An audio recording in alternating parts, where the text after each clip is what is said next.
Good evening everyone. Today we will be seeing the solution of the Codeforces problem disappearing permutation. It is from Codeforces round 177 rated for Div 2. So it is a very interesting problem. It is based on the properties of graph, the disjoint set union. So what the problem is stating? The problem is stating that we have been provided with a permutation. Permutation is nothing but just an arrangement of integers from 1 to n in a kind of an array. And now you have been also provided with an array Q. So two arrays have been provided. What you have to do, for each index I, you have to just go to that index. You have to use the second array. It will say you a number. This is basically an index that is directed to you. So you go to that directed index in the P array, which is the permutation array, and you just make it at 0. After making it 0, you can apply the operations. Now what is an operation? An operation is defined in such a way that you can pick any integer I from 1 to n, and you can just basically change the value of that particular permutation which have been converted into the 0 back to the integer I. But you have to make sure that you have to pick an integer I, and it can only be upgraded, or it can only be effectively applied on the index I only. Let us say you picked integer 3, so you can only go to the index 3. I am talking about the one based indexing. You have to go to the index 3 of the permutation array, and you have to just basically update that. After seeing the solution, what we have to basically do, we have to just minimize these number of operations for each value of I. So basically we have to output an total array which is of size n, which is representing that, let us say we are at the index 3rd. It is saying that the first 3 of the D or the Q array, first 3 indexes of the Q array have been converted to 0. Now you have to count the minimum number of operations that will be needed in order to convert back it in the permutation, right? Original, it can be an original permutation, or you can just change the permutation as well. So if I have to talk about the formal inputs and output, you can see that the first line contains the integer t, which will correspond to the number of test cases. After that we will get the integer n, which will correspond to the number of the number of permutations, and the second line would contain the number of permutations p1, p2, p3, pn in the form of an array p, and the third would contain the indexes which you have to direct. And after that, in the output, what you have to do, you have to print an array or a vector basically, which will correspond to the number of minimum operations to update the to convert the permutation back into the original form. So for the better understanding, let me just take you to the example, right? Okay, so let us see that we are talking about the 0 index or first index. Now it is saying that one of the values from the permutation have been converted into 0. So how will get that value?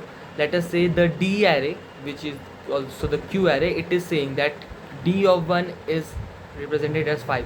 So it is saying that go to the index 5. Now we are going into this array, we will go to this index, particularly index 5. We see that a 3 is already present over here. What does it mean? It means that the 3 could be here. We have to see that particularly I have to incorporate a number 5, right? Because it is the because at this particular index 5 only the 5 can be incorporated. So let's just incorporate the number 5. Okay, we have incorporated 5. Now it means that this 3 is now missing. So okay, we have just incorporated number 5 and the 3 is missing. So what we have to do, we have to just generate the 3. So what we'll do, we will just go to this particular index, because as we know that only the index I can be upgraded to the integer I. So we will go to the index 3rd, which will be converted to index 3. Okay, let us come to this particular index. Now at this index we are seeing it's a 4. So let us just convert it into 3 first. Now after it, what we'll see, we are seeing that it is saying to go to index 4, or you can see the 4 is probably missing out, because we have recently now converted into 3 and this 4 is missing. So how can I generate the 4? I will just go to this index number 4. I have just come to this particular index 2. Now after you see over this particular index 4, it is saying 2. So I'll first, let us just update it to 4, and now the 2 is missing. So how can I generate the 2? Definitely I can just go to the index 2 and I can generate it. I have just come over here. It is saying that go to 5. Now once I have completed the cycle, I can see that after coming to this particular index 2, I can generate a 2, and it is saying go to 5. It means 5 is missing, but not, the 5 is not missing. We have already converted the 5. So you see that we have just basically used an ultimate parent, the disjoint set union, and in the disjoint set union these component have been formed. This is a particular component. It is saying that all of these are linked together. If you were ordered, like let us say this D is 5 and D is, let us say D of 1 is 5 and D of 2 is, let us say 4, right? So what is happening over here, just you have to convert all of these number once, and it is the minimum operation. For a better understanding, let me just show you the pseudocode and how can we just approach the problem, right? Just wait a second. Okay, let us just quickly see the pseudocode. Okay, so what we'll do, as you know, the disjoint set union, firstly we will just create the class of the disjoint set union, which contain the attributes of the parent and the rank, and I will just form the two particular functions, which is the find ultimate parent and the unite function. You know, we are using the union by rank formula. Okay, now after, in the main program, what we are saying that firstly I will get the integer t from the user, then I'll use a while t minus minus loop, then I will get the integer n. Now after getting the integer n, I will just basically get the two arrays. I have called the D array as Q array over here, it doesn't matter. I've just quickly called up the P array and Q array. I have just get it from the user. Now I will just use the disjoint set union. I have called the disjoint ds. Okay, the disjoint set name is ds. I have created of the size, and what I'll do basically, okay, now it is an important step, the union process. What do we are, I am union, let us say I just see this code. It is saying that 1, okay, it is saying 1, it means go to the index 1. So I will unite 1 with 1. Let us say I am at this particular index. On the 0 based indexing, it is basically 1, but let us just convert it into the bund based indexing using the offset method, and it has been converted to 2. It is saying go to 5, so I will just basically union the 2 with the 5. Yes, okay, so I have just united these I plus 1 and with p of I.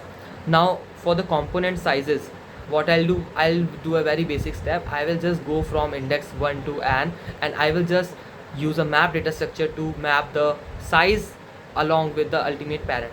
So I will just find the ultimate parent of this particular index. Why I have used the index? Because the nodes are also going to be the indexes as well. Their nodes are going from integer 1 to n. So I have just basically find the ultimate parent, and after that I will just increase the count, right? Okay, now after that what I have done, I have created the prefix calculation. It is an basically output answer. What we have to answer, we have to answer in the form of an vector, right? So what I have do, let us say for the better understanding, let us say this in the D array, the 5 is come over here, and after that some of the different D are there, and after that there is another integer which have been directed by the D, which is connected to the same, which is connected to the same cycle, right? So we don't have to just over calculate the answer, we have to calculate as minimum as possible. So I don't want to over calculate it. So what I am doing, I am just containing the integer running initialized as 0 and an integer unordered set as seen. What I'll do, I'll just go from index 0 to n. I will just find the root, which is nothing but the ultimate parent. I have just founded the ultimate parent of this q, which is directed to 5. Okay, let us say this particular 5. So I am going to find the ultimate parent of this 5. Now after getting the ultimate parent, what I'll do, I will see if I have seen this particular node earlierly or not, if I have seen this particular ultimate parent or not. I will just use this property of the unordered set, and I will see, yes, it is the first time we are visiting it. So what I'll do, basically I will just increase it into the running part, or I will just add it into the running part. After that I will see it. Okay, so I will just insert it into the scene array, scene set. After that the prefix calculation of I is nothing but equals to the running. Okay, now it is the basic answer of the question. You can just think more upon the solution, and you find that it is the ultimate solution for the problem using the disjoint set union. I hope you understand the solution. Thank you so much.